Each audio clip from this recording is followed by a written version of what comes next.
एक दिन गौरी कभी जंगल से जा रही थी तो वो एक बुलबुल के बच्चे को रोता हुआ देखती है। क्या हुआ बेटा, तुम रो क्यों रहे हो? आंटी, मुझे बहुत भूख लगी है। बेटे, तुम्हारी माँ कहाँ है? मेरी माँ कहीं चली गई है। रो नहीं बेटा, मैं तुम्हारे लिए कोई फल लेकर आती हूँ। रोते हुए बच्चे पर तरस खाकर गौरी कभी उसे कुछ फल लाकर देती है, लेकिन वो फल जहरीले थे, जिसे खाने के बाद बुलबुल के बच्चे की मौत हो जाती है।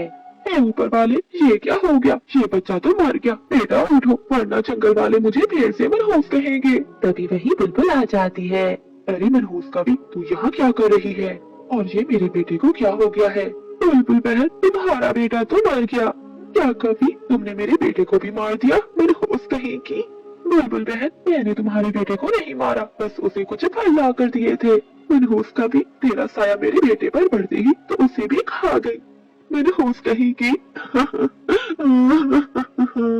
बुलबुल को रोता सुनकर जंगल के पक्षी भी वहाँ आ जाते हैं। क्या हुआ बुलबुल, तुम ऐसे क्यों रो रही हो? ये काली कवि, ये मनहूस कवि ने मेरे बेटे को मार दिया। मेरा विश्वास कीजिए, मैंने इसे नहीं मारा। हमें इस मनहूस काली कवि को जंगल से निकाल देना चाहिए, वरना एक दिन ये हम सबको भी ऐसे ही खा जाएगी। हाँ मीठू, तुम बिल्कुल ठीक कह रही हो। इस काली काती को हमारे जंगल में रहने का कोई अधिकार नहीं है। फिर जंगल के सभी पक्षी गौरी कवि को जंगल से बाहर निकाल देते हैं।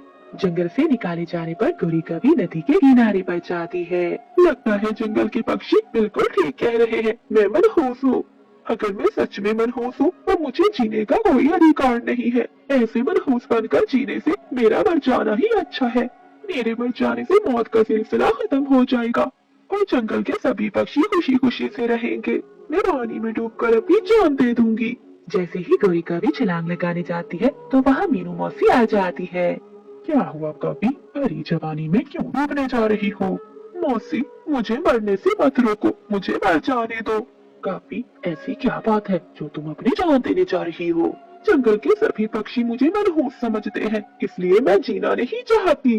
कवि, मेरे साथ भी ऐसा ही हुआ था। क्या मौसी, तुम्हें भी सब मनहूस समझते थे? हाँ कवि, मगर मैंने मुसीबत का सामना किया। तुम भी मुसीबत का सामना करना सीखो, फिर देखना एक दिन तुम्हारे जीवन में बहुत सारी खुशियाँ आएंगी। मीनू मौसी की बातें सुनकर गौरी कवि ने मुसीबतों से लड़ने का फैसला कर लिया। तुम्हारी बात ठीक है मौसी, अब मैं मरूंगी नहीं बल्कि लड़ूंगी। ये हुई ना बात, अब हम दोनों दोस्त बनकर रहेंगी। फिर मीनू मौसी और गौरी कवि कुछ दिन साथ रहती है। एक दिन एक कौवा मीनू मौसी के पास आता है। मीनू मौसी, ये कौन है? डरो नहीं गौरी, ये भी मेरा दोस्त है, ये भी तुम्हारी तरह बहुत दुखियारा है। मीनू मौसी, ये काफी कौन है? फिर मीनू मौसी गौरी कवि के बारे में सारा बताती है। अच्छा मीनू मौसी, ये भी हमारी तरह मुसीबत की मारी है। एक बात पूछू कवि जी? हाँ हाँ पूछो। आपके साथ क्या हुआ था? मुझे भी जंगल के वासियों ने मनहूस कहकर निकाल दिया था। मगर आपके साथ ऐसा क्या हुआ था कि जंगल के पक्षियों ने आपको बाहर निकाल दिया? मैं अपनी पत्नी के लिए मीठे फल लाया था, मेरी पत्नी वो फल खाते ही मर गई। तो इस बात पर जंगल के पक्षियों ने आपको बाहर निकाल दिया? नहीं कवि, मुझे कुछ दिनों बाद एक बहुत बड़ी बीमारी लग गई। मुझे जंगल के पक्षियों ने मेरे बच्चों के साथ बाहर निकाल दिया। कौवा रोने लगता है।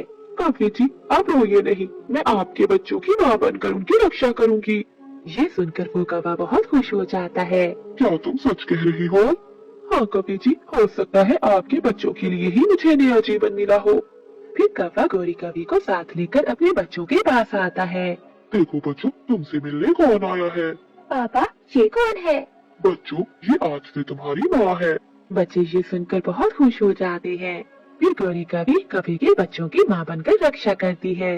एक दिन गौरी कवि अपने बच्चों को लेकर नदी पर जाती है। तभी वहाँ एक चील आ जाती है।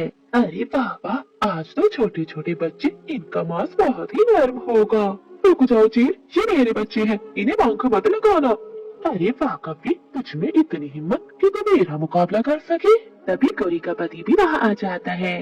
गौरी, तुम बच्चों को लेकर यहाँ से जाओ, मैं मुकाबला करता हूँ। गौरी कवि अपने बच्चों को लेकर वहाँ से जाती है। तभी चील कवि पर हमला करती है। कौवा पहले से ही बहुत बीमार था, वो एक बार में ही मर जाता है। कवि को मारकर चील गौरी कवि के पीछे जाती है और उन्हें रोक लेती है। अरे कवि, क्या तू मुझे उस कौवे से डराएगी जो मेरे एक वार से ही मर गया है? मैं सच में बहुत मनहूस हूँ। तुम्हारे पापा के जीवन में आते ही मैं उसे खा गई। नहीं मम्मा, पापा को बहुत बड़ी बीमारी थी। आपके कारण तो वो तड़प तड़प कर नहीं मरे। मम्मा, आप मनहूस नहीं हो। आपके कारण तो हमने जीवन में खुशियाँ देखी हैं। ठीक है बच्चों, अगर हम यहाँ से जिंदा बच गए तो मैं समझूंगी कि मैं मनहूस नहीं हूँ। हाँ माँ, देख लेना, हम जरूर जिंदा जाएंगे क्योंकि आप मनहूस नहीं हो। बस बहुत हो गया, अब मुझे बहुत भूख लगी है। चील कौवे के परिवार पर हमला करने ही वाली थी कि वहाँ मीनू मौसी आ जाती है। मीनू मौसी आते ही चील की आंखों में चोंच मारती है, जिससे चील को कुछ भी नजर नहीं आता और वो दर्द से चीखती हुई वहाँ से चली जाती है। फिर गोरी कवि और उसके बच्चे बच जाते हैं। अब गोरी कवि को मालूम हो गया था कि वो मनहूस नहीं है। गोरी के जंगल वाले पक्षी आकर गोरी कवि को वापस उसके जंगल ले जाते हैं, जहाँ वो अपने परिवार के साथ खुशी का जीवन गुजारने लगती है।